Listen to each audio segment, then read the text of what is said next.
Most of the country has now opened up with the second wave of the pandemic receding. Is the time right for many of you looking to buy a home to step out and start your house hunt?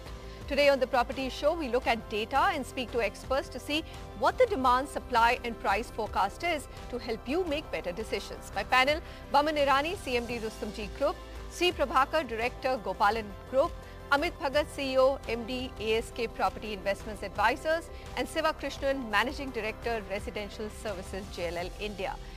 Before I begin with the gentlemen, let me just look at the data sourced from JLL Research. Now, if you look at the second quarter of last year, April-June 2020, when the country went into a sudden lockdown, and compare it with the 2021 quarter when we again were forced into a lockdown with a much deadlier wave, the data shows that home demand and supply has been far less affected this time around. Last year, both new launches and sales fell by over 60% quarter on quarter, and this year they've shrunk by about 20%. The entire first 6 months of 2021 have fared much better than January-June 2020. There's been a 10% increase in new launches in the first half of 2021 compared to the first half of 2020. And sales have been better at 18% increase. Now, let me just get the ground reality. Baman, the first thing is to look at data, but the second is to find out, was the second pandemic much better for all of you? And really, was it a healthier scene when it came to demand and supply? Oh, hey, Manisha, thank you for the show. I want to just say this, that the first time the pandemic hit, we read about it in the papers. We used to see people getting affected in distant places. The second round, which started off, at least in Maharashtra, we were facing a lockdown, was in April. And at that point of time, it was hitting home. It was hitting closer home, and people were losing their lives or winding up in hospitals, etc. All the reports that you're talking about are I think, because of the government soft, and I can speak about Maharashtra, and the fact that the stamp duty advantage that was given to the customers was a big buy-in. Customers were very happy with the fact that it had dropped stamp duty by 3% and then by 2% between Jan and March. June has opened up again. We are hopeful that things will improve, but Mumbai faces its rains in June, and if there is any weekend that has heavy showers, then we will see that customers aren't walking. So it's too early to predict for me, but I can say this, that home demand should be very strong. Reasons. One is interest rates are at their all-time low. Developers have not increased over the past some. And overall, this should be an advantageous time for for homeowners to buy. Okay, Mr. Prabhakar, what's your sense for the Bengaluru market? Have the home buyers did they completely stop in April and May? But are you beginning to see a trickle back? No, Manisha, compared to 2020, this year the second wave, the sector has shown remarkable resilience. Mm-hmm. If you see the first quarter, close to 8,000 flats has been sold, and now the projection is around 3,560, is somewhere around that, which I feel is a great 20% growth compared to last year. Okay. This is because a few of the things which the sector has learned from the first wave, and most important is the construction activity has not stopped this lockdown. Mm-hmm. The construction activity this year has been categorized as an essential service category. So the construction didn't stop, the migrant workers didn't go back. So this has helped the industry to move continuous. But though there's a lot of wait and watch situation with the customers, but they are making the first move. All right. Shiva, just break down the data for us. If the data showing that the second lockdown actually has been more benign and kinder, and Mr. Prabhakar has said that construction did not stop, do you believe that at least now that we've opened up, demand's likely to come back as forcefully as it did in December quarter or the January quarter last year? The lockdown happened in different cities in different times. And compared to last year, the first COVID surge, where the lockdown was consistent and uniform at one point of time, and the quarter one of this year has been much better than what was last year. And say, for example, bank lockdown happened much later than what happened in May. Similar is the case in Chennai. Similar is the case in other cities also. So the lockdown was not uniform. So macro numbers is a different picture. But as Oman rightly said, has been a weakening of demand in last time, especially quarter two. But four attributes why we feel that the momentum will sustain and will pick up as for one, as rightly picked up the other panelists, the housing loan rates all-time low, 1 decade. Second aspect is stability in pricing. No developer has actually increased the price in last month's time. The third aspect I strongly believe is that the urge to own a home is at an all-time high. And India is an end-use market. Typically 80-85% of home buyers are end users. And they feel there's an opportunity here. They sense an opportunity here to enter with housing loan coming. All right. Amit Bhagat, if I look at what's happening across the globe, you read a headline, there's a boom in housing in US, UK, Australia, China. You have a investor like Blackstone re-entering the rental housing market. But then you get a CRISIL report which says that, sure, things will become better, but for India to actually reach that stage of probably pre-pandemic demand, we will take as long as 2023. Is that correct? I guess Q1, if you look at Q1 21 Jan to March, we have approximately sold in 6 cities a lakh of units in the primary market, which is one of the highest.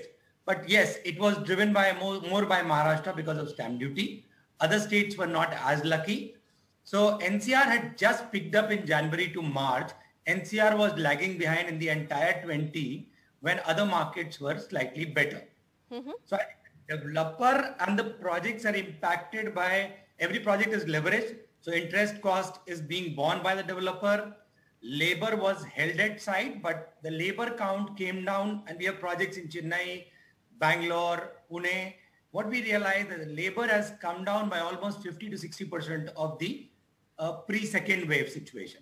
But I guess the demand will come back once the economic situation improves. I think buyer has not gone anywhere, and that is proved in 2020, and 21 will also display the same data or maybe better than that. But the economy has to recover, and the scare of the third wave has to go away. See, the commodity prices are going up, labor cost has gone up, 50% reverse migration happened, and the labor has started coming back now.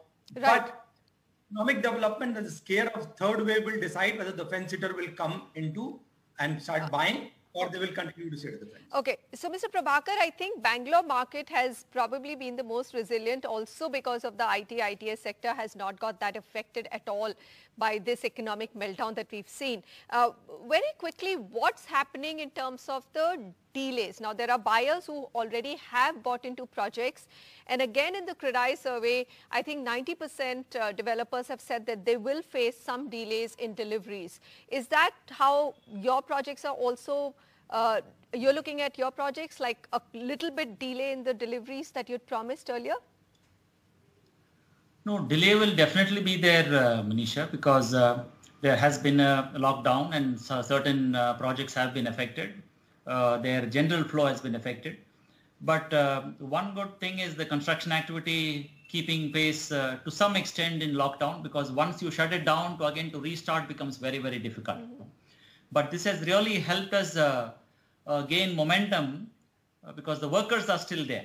Okay. But I feel with a prudent financial backup, liquidity status to be controlled, the material supplies on time, and the technology being involved in construction now, I don't see much of delay, because as long as people are buying, speeding up construction is not a problem.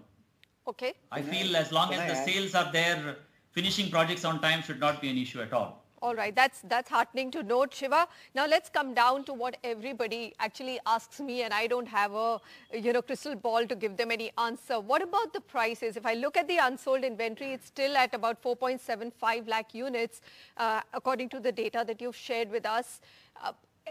But the prices haven't moved up, but they haven't also gone down.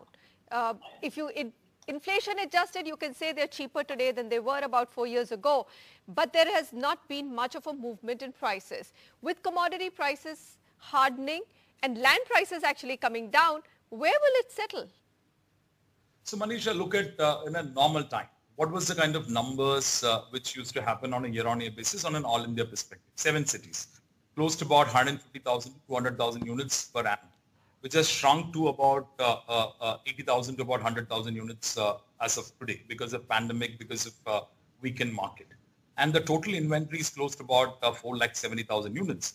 So if we come back to the momentum, which I believe that with all the attributes are pointing towards a comeback, as Amit rightly said, the economy needs to come back to the normal GDP growth.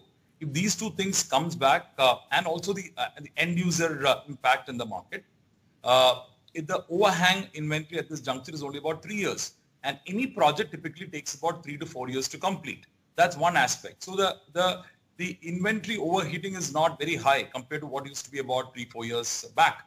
And with RERA, demonetization, all the tsunamis we had seen in 2017, 2018, GST and other aspects, disruptions were there. The supply side has been coming down for the last 3-4 years, and pandemic has actually accelerated the supply. In fact, if you see some of the micro markets, some of the locations across cities, there is a lack of inventory in certain sizing and certain types. This is an indication saying that the demand for certain types and certain sizing has actually gone beyond what is available in certain micro market. And I strongly believe that if this trend continues and if this momentum picks up or sustain, like what used to be in quarter 3, quarter 4 of 2020, the price points will start slowly inching up. Amit, do you agree to that there is any pricing power that developers have in terms of being able to raise prices? Or is it just for certain products in certain micro markets? I think one shoe will not fit all. It depends on the leverage of the project and the developer. It will be a function of what is a particular micro market supply and demand. So if it is an established suburb and the demand is matching the supply and the developer is less leveraged, he will definitely try and raise the prices if his cash flows and month-on-month sales are more than the projected. But if it is not, then he'll be under pressure and he will not be able to reduce prices. Yes, the cost of material labor definitely has gone up, and interest borne for second wave and first wave has added to the cost. So, ideally, yes, he should increase the prices because if he has to maintain the margin or salvage the margin. But at the same time, it is his leverage at the project level and at the company level and the micro market demand and supply which will decide. I will still repeat the same thing. It will be not one shoe fits all. We have seen very prudent and large corporate developers trying to firm up the prices. And there are certain markets where prices have also gone up even in the last year. Absolutely. In fact, one of the largest developers in North India has been able to raise prices of plotted developments by 30%. So product and micro market. Gentlemen, stay with us. I think Baman raised right up front the point of stamp duties. Now, Maharashtra saw a phenomenal acceleration in sales, and despite the stamp duty cut, actually the government made more revenues. With the second pandemic and effects on real estate demand and supply, should other states be considering a stamp duty reduction? Is that magic wand that the residential sector needs in India to pick up? Stay with us.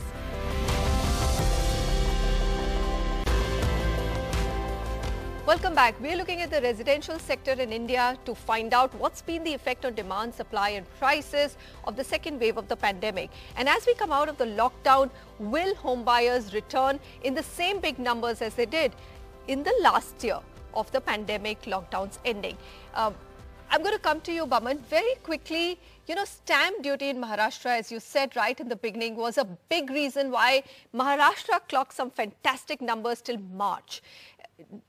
And then I also heard developers saying, why not extend it?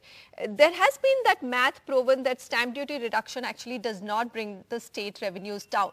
But do you believe that other states should also be doing it? Is that a large enough demand, and will that be that magic mantra that the housing sector needs? The proof of the pudding is definitely in the eating, Manisha. We don't need to speak about it. It's for everybody to see.